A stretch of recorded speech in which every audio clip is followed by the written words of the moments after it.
All right. Okay. All right. We are good to go. All right. Good evening, everyone. Thank you so much for joining us. This is another Markup 2.0 LinkedIn conversation. I remember the last time that we were here, it was on a Saturday, and we had, three brilliant minds here on the call with us, and we were discussing the look at creatives and how technology is changing the landscape as a whole. And we're still having that conversation, still continuing on that conversation. However, today we're looking at it from a different perspective, and I have two interesting guests here that will be having that conversation with us.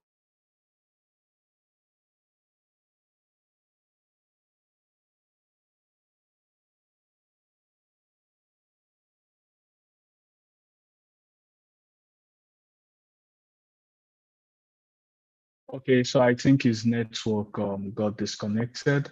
Yeah, so you all are welcome to Markup 2.0 LinkedIn Live event. And this is the second series of the LinkedIn Live conversation talking about how we can hack marketing with tech, coming up with innovative solutions. And here with me are two amazing people in both the marketing and the creative industry. We have Jimmy Daudu, who is the Chief Executive Officer and the founder of Vault Hill. And we also have Blessing Manafa, who is the marketing lead at Empower Africa and also the founder of Deliberately Digital Solutions, if I'm right. Yeah, so you all are welcome. And today's webinar, we'll be talking about innovative marketing solutions, how we can, the nexus between innovation and marketing. So we're looking at the challenges and the opportunities in this space. And the main purpose of this conversation is because looking at the purpose of the program, Markup 2.0, we are looking at how can we come up with innovative solutions around marketing? How can we leverage innovation? How can we leverage technology? So we've been able to see the impact of technology in marketing. We had Markup 1.0 last year, and we were able to have series of young people come to pitch their ideas as to how they can hack the marketing space with technology and how they can even leverage innovative solution with this. And from there, we've had series of young innovators and young entrepreneurs who go into our incubation program, and they've been able to come up with amazing solutions. Some of them are currently in the space. Some of them are currently, doing, trying to use their innovation to hack the marketing space.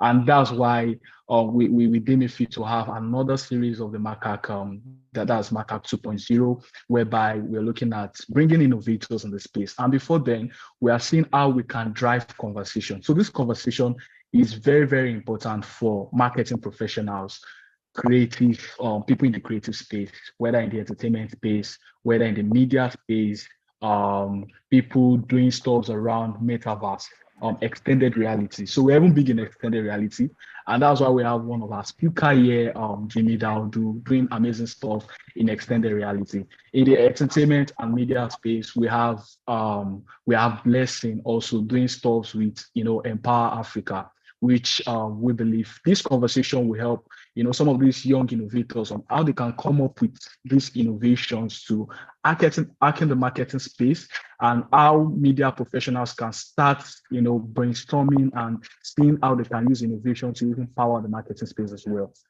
So I think we have the moderator back on the call. Daniel, if you'd like to take it out from here from you. So I've done a bit of brief around the conversation we're having today, and I think we are good to go. Thank you very much. all right, thank you. It's always good to have trusty Victor in the background. Um, my internet just decided of all the times. Immediately the clock struck 5 o'clock. It just went off. Oh, that's the funny thing about technology. As much as we can't do without it, it's also unpredictable. Of course, Thank you very much, Victor, for helping me cover up there. So real quick, I just want to do a bit of an introduction just to talk about our guest. I'm pretty sure that Victor has done justice to explaining, what has brought us up here and the conversation that we've started and where we hope that the conversation will take us going forward. So real quick, let me just share with us our guests today that we're having conversations with. We have Blessing Manafa, who is a founder and a lead consultant at Deliberately Digital. And of course, she's somebody who has made an impact, especially in the creative space for Africa as a whole. And one of the things that we've also seen, especially with respect to our own impact, is the fact that she is an influencer, and she's somebody that has been able to drive conversations around the use of technology with marketing, especially with young people today. Also, we also have here on the call, we have Jimmy Daudo, who is the founder and CEO of Vote AO, and of course, looking at the market share, or the market space of this of Nigeria in itself, which we have about 1.3 billion people in Africa. He has been able to look at how we can be able to, redirect the conversation, especially with, music, film, fashion, art, and the likes, to be able to help us, talk about extended reality as a whole. And they're doing a lot already in that space as well. So thank you guys for joining us, and we will be seeing how we can drive conversations around how we can use innovative marketing solutions to direct or to steer the Africa's creative economy. Today we're looking at the challenges and the opportunities. And I remember in our last LinkedIn conversation, one of the things that we talked about was the fact that technology in itself today has become a little bit, it has become more affordable for even young startups to be able to verge into some things like extended reality, like augmented reality. And there used to be a time where only the big multinationals, like your IKEA, for example, could afford this kind of technology. But now with a simple smartphone, you can come up with an augmented reality, creation or content, and people can already enjoy that kind of content as well. So a lot of things have come up that have, disrupted that space. And that's why in Markup 2.0, we're looking at how that disruption has, moved into the creative economy as a whole, and how this creative economy is also, finding its root or finding its place in, in marketing and media. One of the things that we see is the fact that you would also agree with me that we see a lot of brands also moving into the creatives, seeing how we can, collaborate with content creators. We see the likes of Amazon Prime trying to do a lot around creating content, streaming, and the likes. And so we've seen that content creation seems to be the new direction when it comes to marketing. We see extended reality, people coming up with AR and VR and all of that to be able to drive conversations around that as well. And we've seen a lot of it. I mean, AI is there where everybody's talking about Chat GPT and how it is changing the landscape of marketing as a whole. And all of this, has, steered how we see marketing and how we see content and how we see creativity even as a whole. So I'm going to just start off with you, Jimmy, to be able to ask you to say that what inspired you to start Vote AO? How has the company been able to provide solutions for businesses in the Africa's creative economy? Hey, that's thanks for first and foremost, thanks for the opportunity to be here. Thanks for having me. It's a true honor. That's a loaded question. How Voltaire started. It started back in 2017. I was at a Christmas party. I was working for Barclays at the time, and I had colleagues talking about cryptocurrency and XRP, Bitcoin, and all of that good stuff, and it got me doing some research, and I started dabbling into buying cryptocurrency back then. I haven't made a fortune, by the way, guys. Just in case you thought, hey, you got him back in 2017, you should have retired right now. Not yet, not yet. And while I was on that research spree, I found, virtual land, and, being Nigerian, the concept of investing in land as an asset is not foreign. So I said, hey, let's pick up a couple plots here and there, and I did that, and fast forward, 3 years later, one of those plots I bought for $200 sold for $10,000, and I was like, hold on, we're spending money on virtual land. And it got me thinking, and I started researching wider to say, okay, what is the value creation here? What can we do with this technology, blockchain, cloud, gaming, NFT? And we started putting a business case and a strategy together on how we could solve some of the problems and also enhance experiences from a human perspective, and also start to look at creativity and creatives and see how we can disrupt industries and create new sources of revenue within what we do today. And that was the birth of Voltil back in May 2021.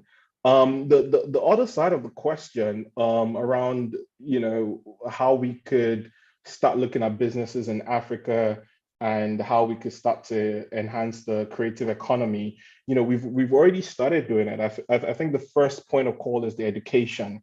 It's the learning, it's the advocacy around the technology. I was in Lagos last August. I was invited by the Nigerian British Chamber of Commerce to talk about the metaverse in a whole, and the impact to Nigeria and Africa. And that was quite mind blowing, because we have a team out in Nigeria, and we brought some of the VR stuff we've developed, so people can actually start to feel a practical impact of this. And from a wider perspective, you have things like your NFT marketplace, where you can start to digitize your content and create ownership for that. You can start to create experiences. In December, we're talking to Ladipo around bringing his artwork, his music, his fan base, creating a new experience for his audience outside of events, outside of album sales. Let's disrupt the creative world by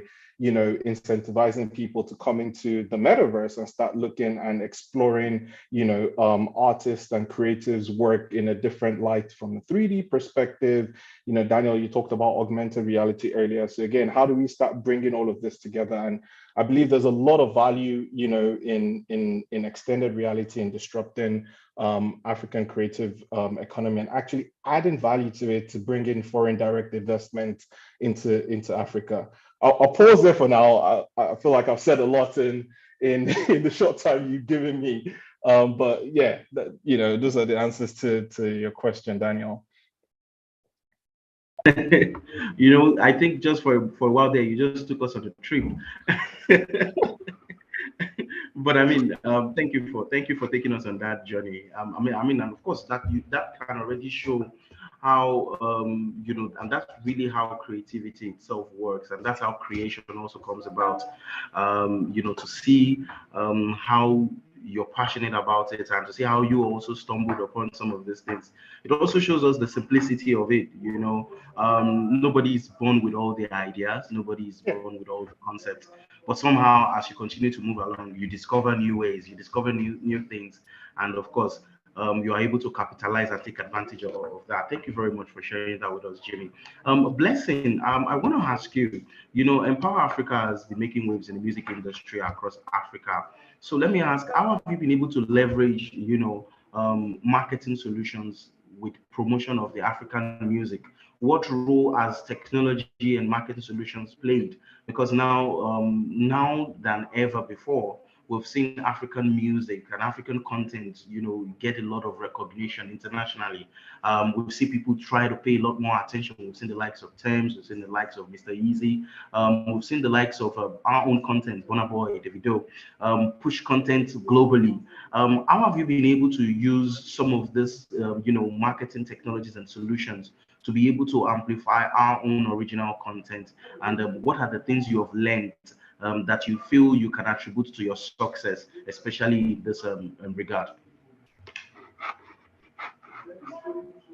All right, thank you, Daniel. Okay, so for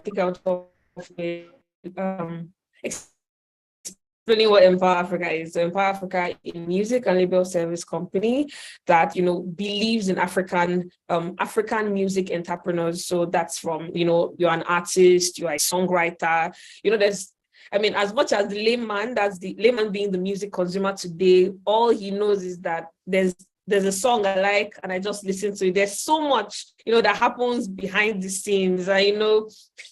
Sometimes being on that other part of the scene, it makes you appreciate the music a little bit more, because you're like, whoa, this is a lot of hard work here, So majorly, I would say one of the greatest things that have happened in markets, especially in music as an industry, would be digital streaming platforms, right? The fact that it is now digitalized is different when you had to sell CDs to make, some money, or, perform certain places. And the fact that there are now these platforms now, it has informed how or what marketing generally should look like, and that means if is on a digital platform, that means you look into digital strategies, right, to amplify what your success can potentially look like. So digital streaming platforms are Spotify, Apple Music, Boomplay, Audiomack, where people readily,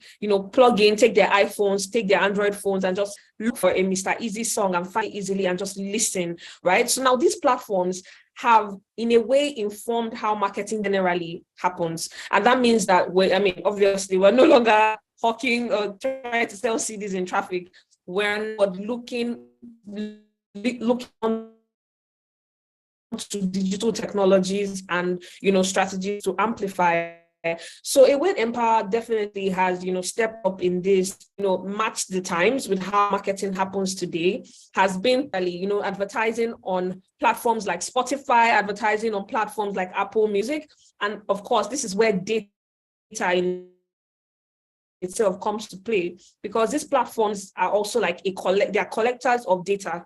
So in Africa, generally, what's the percent of Apple Music, Apple iPhone users, you know that, okay, let's say 35 or 20% of Africa uses iPhone, they all use iPhones, then the remaining 80% can be, actually, we could say 65% would use iPhone.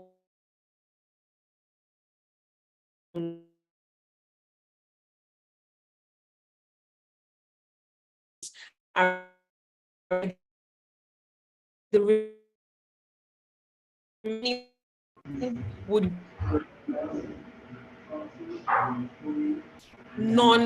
basically transfer files into the phones and just listen to music. You're trying to be in industry, and that strategy that is executed. So can you hear me? Yeah. For a second there, I think there was a bit of a distortion, but you're back on now. Wow. Yeah, you. Okay, perfect. I hope you heard everything I said. Yes, we did. We did. I think one of the interesting things. Refresh or recap. Please go on. I think I interrupted you there. Oh, right. No, I was just trying to recap, on what I said earlier about, digital streaming platforms and, how we tap into those regions, because, you just know that Android users, people who use Android phones to consume music, will use, will stream music on Boomplay, will stream music on Audiomack. And again, those strategies on how to target those people is just broken down into where they interact with the digital product being music, right? So, those are just thoughts, but you can go ahead, and I think you can just go ahead.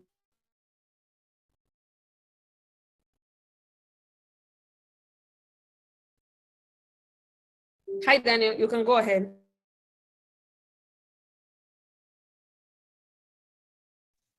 Yeah, I think there's a lag with your connection, Blessing and Daniel. Yeah, I can hear you. All right. Oh, right. Okay.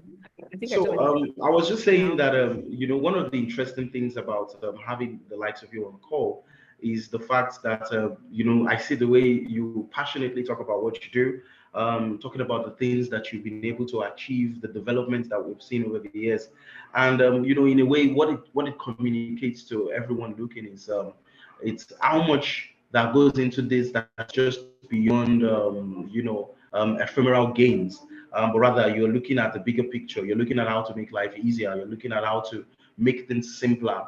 And ideally, that's really why we do what we do, and of course, that's what drives the passion behind it as well. So I just want to ask you again, Blessing.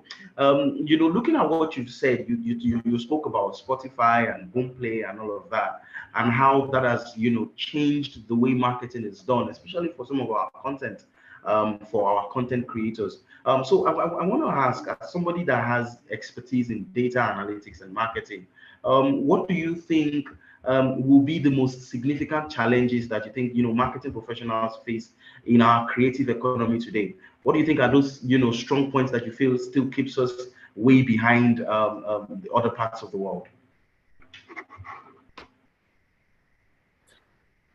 I would say, first off, we just ready access to information. Truth is, information is power, yes, or knowledge is power, right? But the truth is, not everybody knows, and being, I won't say being in Africa puts you on a pedestal. It just, being in Africa just means that you have to actively be better.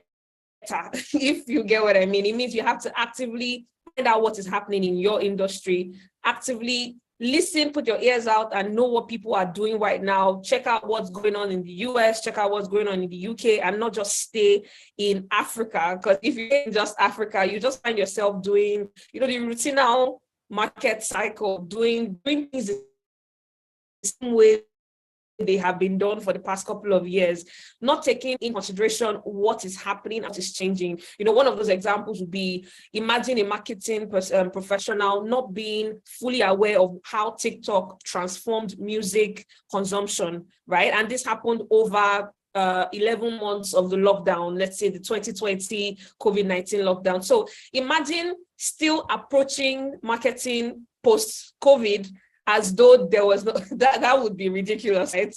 And it would take someone who is aware of what is happening in the industry to realize that there has to be an adjustment. You can't just go back to things business as usual. So I would say one of the setbacks that African marketing professionals would have, I wouldn't even say it's applicable to everybody, because I actually think Africans as people have a type of drive that you don't find anywhere. So I would say the all not knowing that TikTok marketing is now huge for music consumption, or imagine not knowing that YouTube now has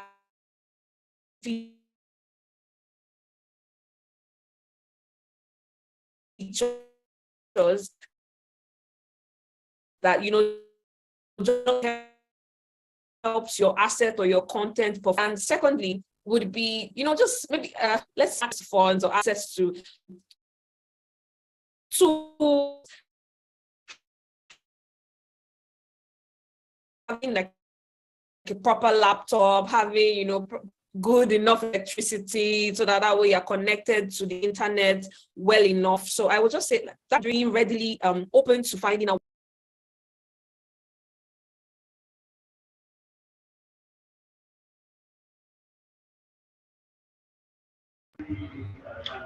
All right. I think that we have a bit of an issue with Blessing's network.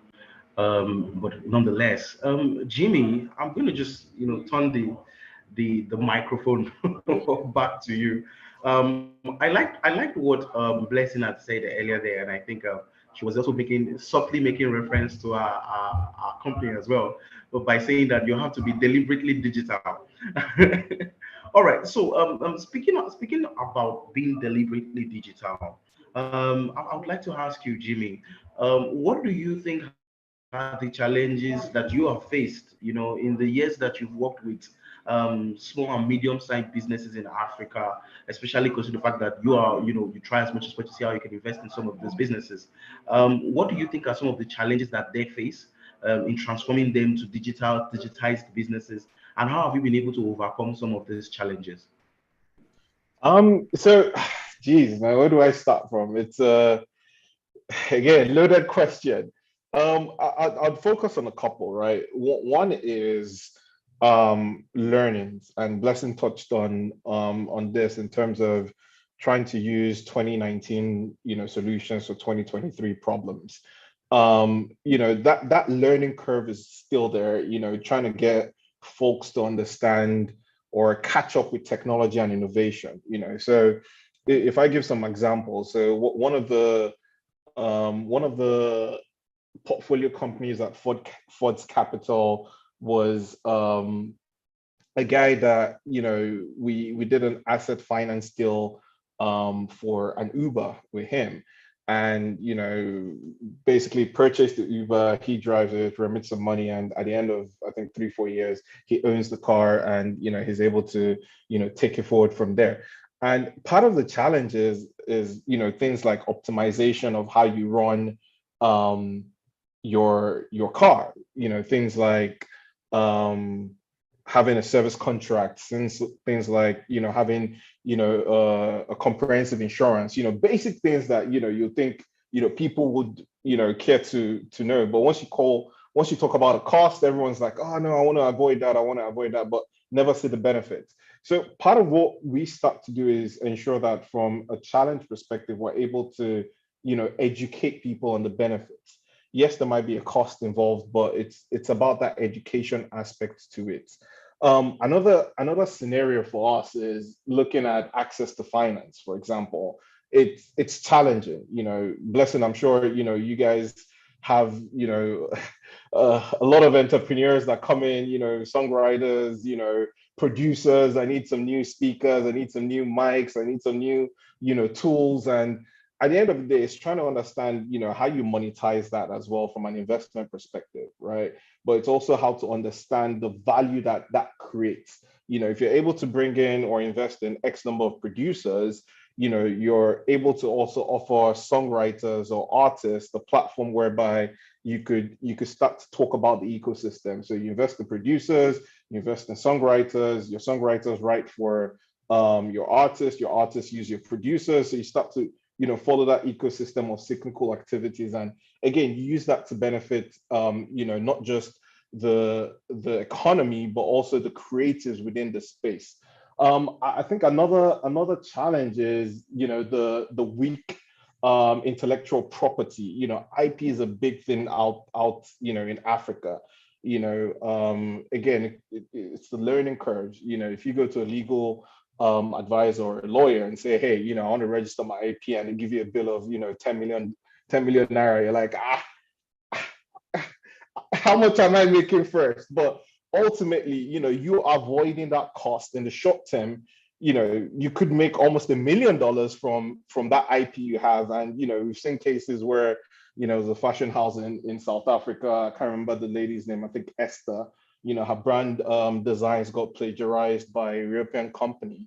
Yes, Europeans are copying Africa, as if you put it that way. And she lost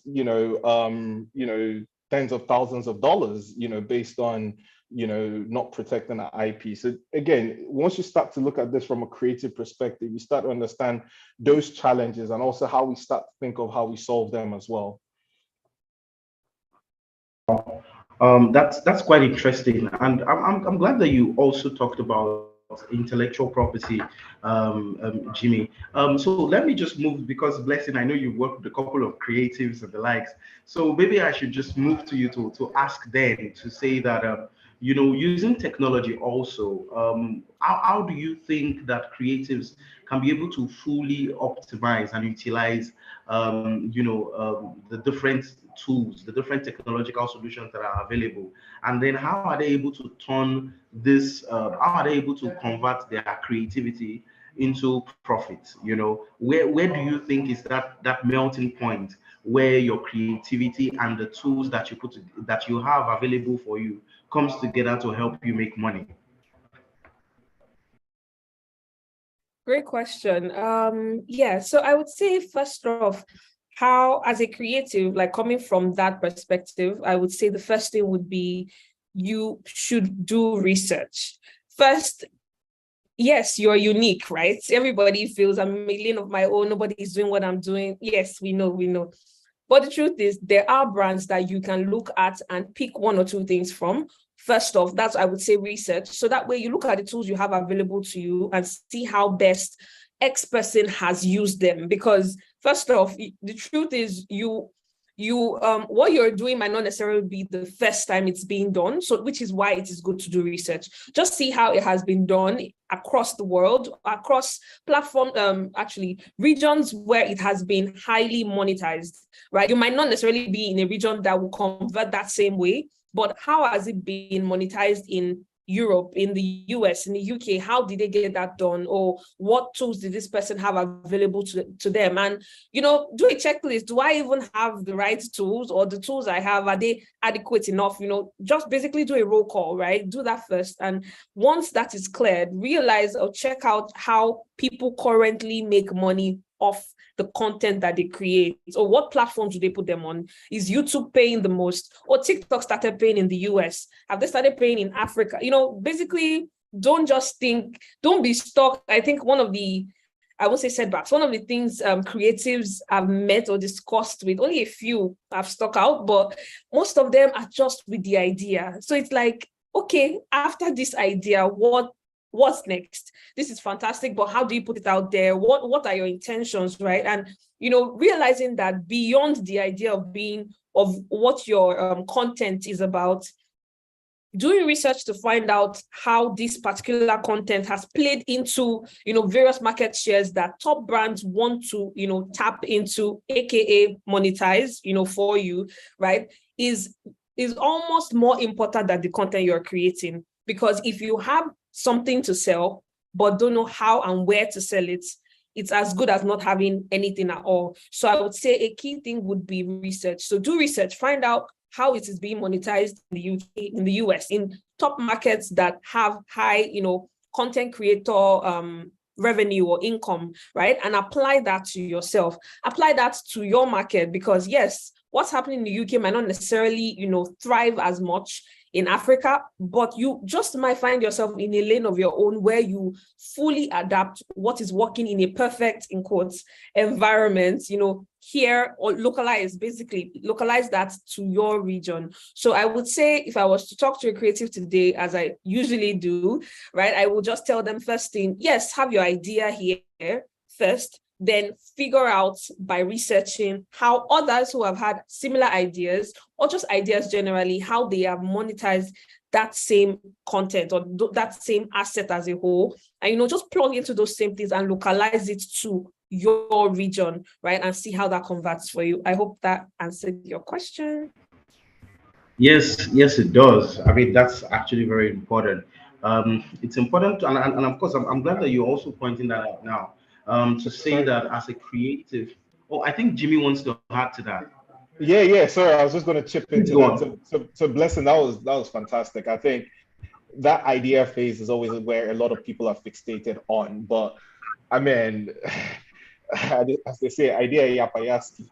Exactly. It's the execution of it, it's what you do with it that matters. And a lot of people, not necessarily can't execute. Either they don't have the right partners, the right information, even access to funds, and the technical know-how as well. So I think, again, that educational curve plays around, and, Blessing, part of what you do in your remit helps with the creatives as well.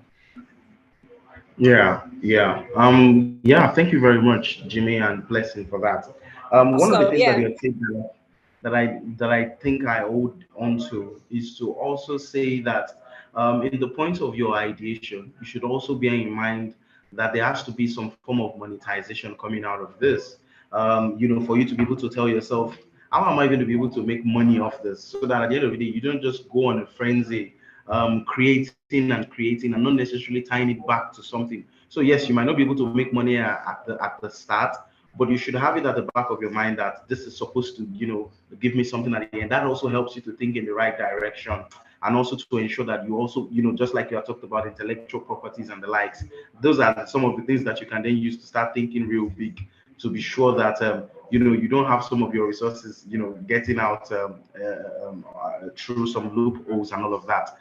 Jimmy, I also want to ask you, because I mean, looking at your extensive experience with extended reality, to say that how can our creative economy disrupt the space using extended reality, because you would agree with me that extended reality has not really yet taken its full effect, especially in this part of the world.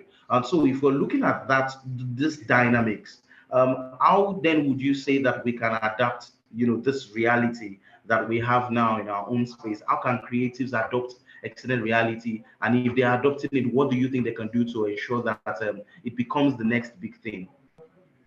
No, absolutely. Thanks for your question, Daniel. I think I'll pick up or I'll start off from where Blessing left off in the sense of the idea, right? So again, let's use an example, right? I'm not going to use Mr. Easy because that's who Blessing works with, but let's use Ladipo that we actually are talking to, right? So Ladipo, as an African creative, right, has a number of sources of income and a number of sources of engagement with his fans. Let's take, for example, events, right? Dirty December, every day in December, or every evening in December is fully booked, right? That is one avenue, right? And that is one way he makes money as a creative. Now, if I take a step back and look at, international creatives, I use Travis Scott, for example. I think back in 2019 or 2022, there was a concert in Fortnite, Metaverse, whereby a 9 minutes performance generated a $20 million revenue just through a different platform. So he didn't physically go to Los Angeles or an event, and an event company didn't spend millions of dollars on production sets. This was done from the comfort of a powerful gaming computer, and 9 minutes of that, which would have had a cost of under $200,000, generated a revenue of $20 million. Now, again, that's Blessing talked about replicating things in emerging in markets where the media spend, the media buyout are enormous. If we replicate that scenario from the US back into Africa, getting creatives to actually start jumping into the metaverse and offering a new experience for their customers. Now, I know there's the challenges, again, being realistic, the challenges with internet. We've had, several problems on this, but again, it's how we start to adopt it. Back in the 90s, for example, with the dial-up modem, right now we have better internet in Nigeria and Lagos than we had, 3-4 years ago. We have Starlink now, so again, it's going to get better, but it's starting to understand, and from an educational perspective, what does it mean to actually create a new revenue source using extended reality? Even looking at segues into blockchain and looking at, NFT marketplace or digital marketplaces. How can I monetize my, music collection, for example? Davido is releasing or has released Timeless, for example. Timeless could have been an NFT album whereby, the Timeless event in Lagos, New York, and London, if you had an NFT of his album, you could have access to the event, like ticketing. But now using that innovative means, now people, that's an extra source of revenue for Davido and Camp. And I'm talking to Asa about some stuff, but I'll speak to him privately. But these are new ways whereby African creatives can start tapping into this. And there's a lot of information out there. There's a lot of information on YouTube, even ChatGPT. You could even type in, how can I make new revenue source as a creative in Africa? And it will show you, at the ease of your fingers. Like, you don't need to pay Blessing, $200,000 for consulting. Right. So Blessing is now threatened by ChatGPT. Please don't take away my source of. But these are ways where we can start to create new sources of income and revenue for African creatives. Yeah. I mean, like you said, I think that's actually a big thing there. That learning curve. Truth of the matter is that these things are out there, but it's important for us to be able to get people to know about it. And I think that's one of the reasons why we have conversations like this, where we're sharing with people, we're letting them understand that You know, if the information is out there, all that's left for you is to do, you know, to go about doing it. I have a question I want to ask you, Jimmy, and I feel like you would also be in a better position to be able to help us put perspective into this. So my question is, where do you see blockchain going with respect to marketing? Because I mean, everybody keeps saying that blockchain is the future. And of course, if I ask you also, you would also agree and say, yes, blockchain is the future. But then I say, well, let's look at marketing, let's look at content creation, let's look at the media in itself. Where do you see blockchain playing, especially in this part of the world? And how do you think that our young creatives and young, you know, tech people can easily, you know, start taking advantage of that now and start building up on it, so that by the time it starts cashing out, we can also be a part of that trade? So I'll give three examples. One, ticketing. You know, I talked about Davido, but I'll elaborate on it. Two, authenticity and ownership.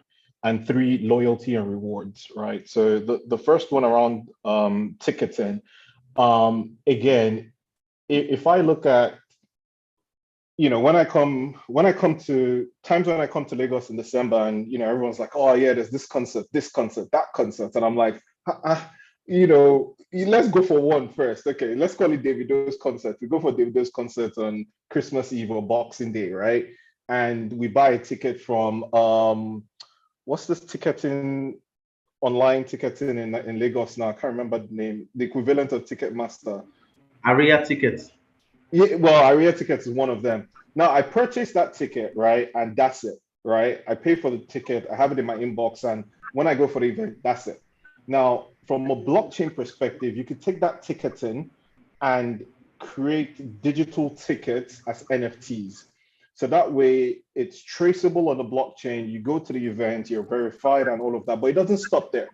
You could then still use that ticket from a recyclable perspective for the next event, or to access to X number of rewards. So if you bought a Davido ticket, you know, in December 2022, for example, you know, that same ticket as an NFT allows you 20% off the next ticket, right? And then you can prove that. So again, that's a way that, you know, blockchain helps within the space. The second around authentication and ownership. So blessings boss, Mr. Easy, you know, I believe you, right? Mr. Easy, for example, you know, you could put all of the catalogs of his music on the blockchain as NFTs as well.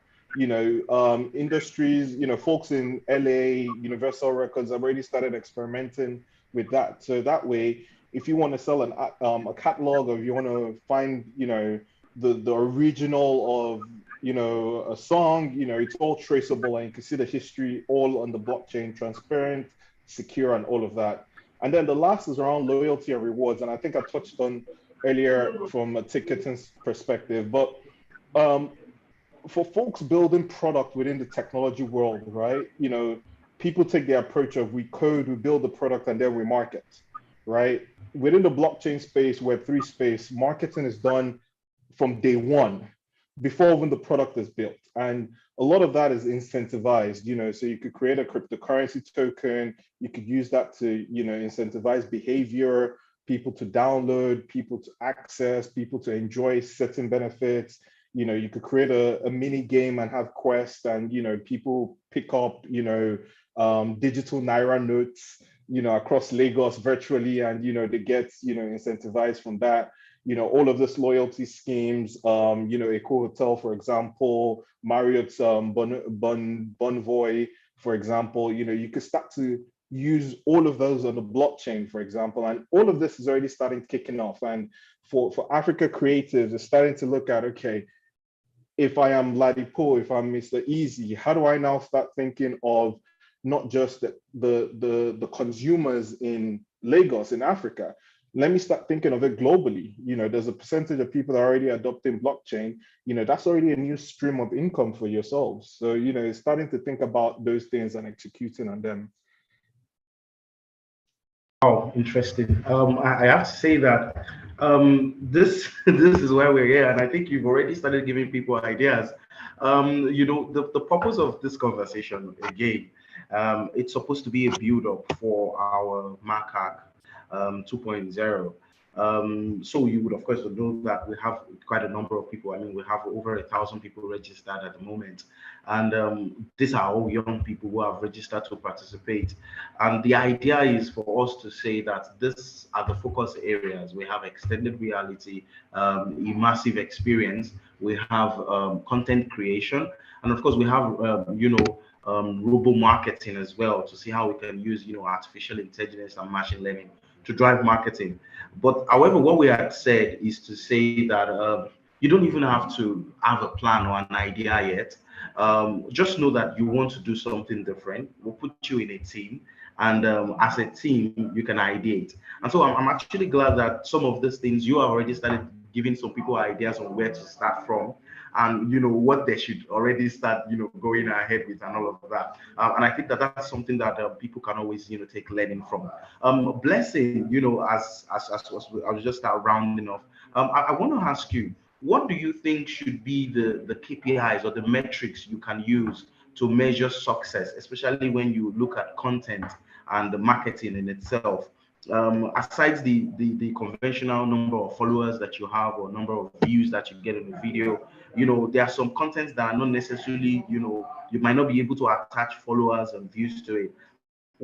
What other metrics do you think you can use to measure success or to measure how well you're doing that can help you to know if it's time for you to start looking for investment? Okay, first, as you said, like looking beyond number of followers or number of likes, I would say just depending on the platform on which these contents are being deployed, I would say first off, take advantage of like in-app. A lot of people forget that various platforms have their in-app analytical category or interface, if I call it that. So Instagram has the analytical part that just basically breaks down what is happening per your content, per how many people came to check out your page, or this content, what region it is actually touching base properly in. For YouTube particularly, like it just has a way of of accentuating like what regions are really engaging with that content, for example. So that way it helps you as as the content owner to know who and where to pitch in terms of investors, right? If there are investors looking to establish something or have you promote a product, for example, in Rwanda, and that's a tough one, because to be fair, East Africa is still a region where people, you test out things to just see how the community or the region just engages. So imagine your content, 5 or 10 of them perform well in East Africa, but you never knew because you never checked. You never checked like the back end or the analytical part of YouTube and saw that, oh, actually a lot of people from Kigali really engage with this video. Oh, actually a lot of people from Nairobi, and that's you having a gem but not knowing how to use it. So in that case, it's important to understand that metrics or what success is basically it's good to map out what success actually is for you as a brand. So now, depending on the platform that you're on, if it's YouTube, if it's Instagram, it's best to understand how the analytics interface works, see how it is broken down, see where the asset is performing best in, see where the comments are coming from. Why are there 10 Indians in my comment section? Why? What about my product or my asset or my content applies or resonates with them? It's good to ask yourself those kind of questions, so that way you feel like you are able to sell your product your asset or your content in a way that highlights its strength, if you get what I mean. So that way you're not trying to sell something to a UK brand and the bulk of the people engaging with your content are based in Canada. So this is what data helps you do. It helps you, and just even bringing this home being my home, bringing it home to music, I would say it's like if you want to hold a concert, right? Now let's imagine music being the digital product, right? If you want to hold a concert and you're a new artist and you're like, where do I go to first? It's hard to figure out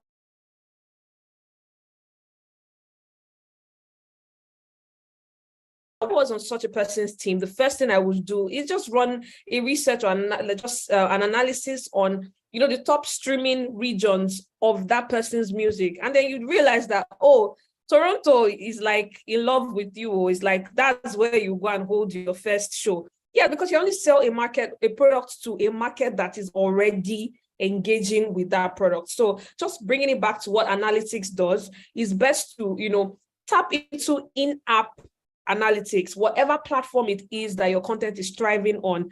Check out and understand how the in-app analytics work, and just use that to make business decisions, basically. Yeah, thank you very much, Blessing. I think analytics, you've already proven our point that data and analytics have a strong way to play, have a long way to play for content and Absolutely. creatives as well. So Jimmy, this would Sorry. also be like Sorry, wanted to Daniel, add go ahead. just to I think it's also for my own benefit. I'm trying to learn as well. So Blessing, spot on the analytics, right? But with the digital marketing era now, right? You have way where you could trick the system, so to say, right? So you could pay for bots, campaigns, this, and you get incorrect data, right? So you might have 1,000 views or 1 million views in Canada, but that's someone in Ijesha clicking a button. Wow, yeah. Okay, well, maybe you go on. I have something to say to that. So how do we actually realize the quality of the data? Yes, you have those analytics, but what are those? How do we be careful of them, not to interpret them in the wrong way and impact business decisions, I guess? So, sorry, I'm not the No, this is actually I think this is necessary and important as well. So I mean, I do appreciate. Yeah, it is a good question. Yeah, it is. So I would say, again, I think one of the key things I said was knowing what success is. And, most times I think depending on your business, it's best to not see success as a one-way street being the people that watch it the most are the people that like my products, especially if or when you have engaged in paid advertising. When you engage in paid advertising, the what is no longer a one-way street. But you can actually still find success even in paid advertising, because the truth is, if paid advertising works in such a way that you cast a wide net, a fishing net, and then you catch lobsters, you catch crabs, you catch everybody basically, right? But the truth is, YouTube, for example, has a backend that just shows the actual analytics based off the paid adverts that you're running. So that way, the truth is, success can still be found in investing $1,000 to running ads on an asset, and then you realize that of that $1,000, right, $750 of that was spent in Canada, or let's stop saying Canada. $750 of that was spent in like a particular region that that has never interfaced with you, and I would almost call that awareness. It's like, what if you get 200,000 views from let's see, from England, right? From the UK, basically. And it again, that came through paid advertising. Yes, you might not necessarily outrightly say that this means I should go set up shop in the UK, right? This could also just mean that because ads work in a way that people can skip them. If it really does not interest you, you take it off, right? So if 200,000 people via paid advertising still decided to watch that ad, still interact with that asset, it still tells a story. It might not tell the story that you want it to, but the truth is, it still tells a story. First, it tells that there is some kind of interest there. Nobody is going to waste their time and watch through an ad that does not serve them. That, especially with the way the world is going, time is of essence. So it's like, if this is not for me, I don't want to be here. So, so it's like, if 200,000 views comes from a region via paid ads, you look into, that means there's a story there that there's something there you need to figure out. Okay, why did 200,000 people successfully watch this in this area? It might not mean go start a business there, but I am sure it means something. It means, okay, maybe there's a need that hasn't, there's a demand for something that hasn't been met, and that product might be the best, closest to what, you know, everybody is looking for. But the truth is, that means you should look into that region as a whole and discover what, you know, what is making that interaction high, if you get what I mean, in that region. So it would be, and secondly, I would say brand awareness. If 200,000 people in the UK saw an ad by your product, that can, I mean, I know CEOs and founders, they don't like to hear awareness. It's like, what do I want to use awareness? It does not, I if know it's not awareness is converting. key. Awareness is key. Awareness is key. Yes, it Yeah, is, but because it doesn't convert, you know, immediately, or yeah, it's just like, what do I yeah, want to do with awareness? yes. But you know, secondly, I would say that is what you have successfully done. It means 200,000 people in the UK saw your logo, saw what you do, you know, as a brand. So that means the next time you run an ad, there's probably a 2% or 3% increased probability that they will want to interact with that ad because, hey, this is what I saw that time. Okay, let me see what they're about. Let me see if this is legit. That is how eventually you increase your customer base, right? So, I mean, Mm, it's not magic. It's the truth. The truth is it's not magic, but just being able to pick out what like little successes. I think a lot of times as CEOs and owners, you know, when you create something, you have a vision for it. When it doesn't really align with that vision, every other thing is failure.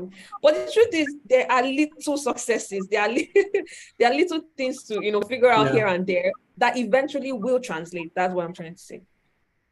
All right. Thank you. Thank you very much, Thanks, Blessing. Blessing. And I think you've done justice to metrics and, of course, measuring success as well, which I think is important, especially if you're trying to, get your business started, to be able to understand where the success is coming from, and that helps you to scale up as well. And speaking of scale up, lastly, Jimmy, at what point should I begin to look for investors? As a content person or somebody that has a product or that has an idea or that has a concept, at what point in this journey should I begin to ask questions about investments or getting people to support me?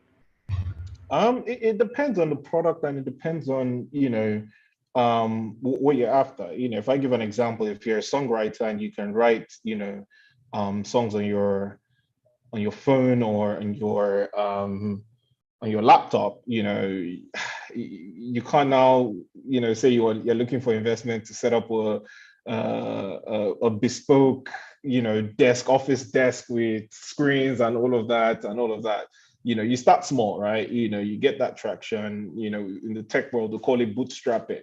You use your money first, you ask mommy and daddy for money, you ask your friends and all of that in the first instance, even as a producer. I remember my days in Ogba. What's his, is K Solo? Yeah, K Solo back then, he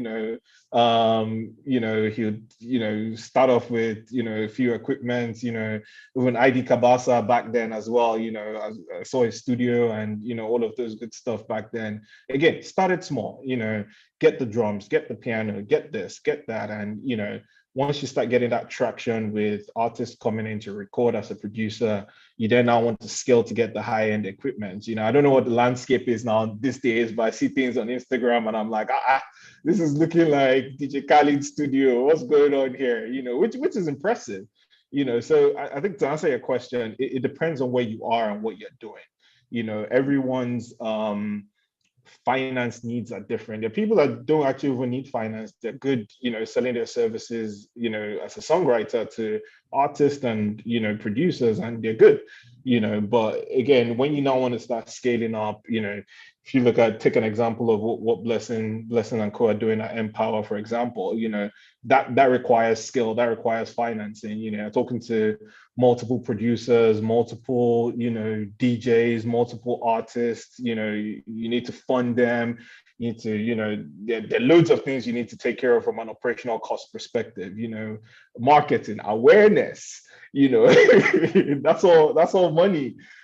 So I think it all depends on where you are on your journey, but the very first entry step is, bootstrapping, do things with your own funds, do things that might not even require funds. Again, if you're a songwriter, I don't even know how ChatGPT is disrupting songwriting, because you could go, write me a song that I has, can compose the song for you now. So hey, exactly. So I don't even know how, all of this is disrupting the way we think and work, which again, like they said, it's not the AI that would replace people. It's someone that knows how to use the AI. That knows how to use it. Yeah. Exactly. So, that's my 2 cents on your question. But thanks for that, Daniel. Thank you so very much. I think we've run out of time, and we would have to just draw the curtains here.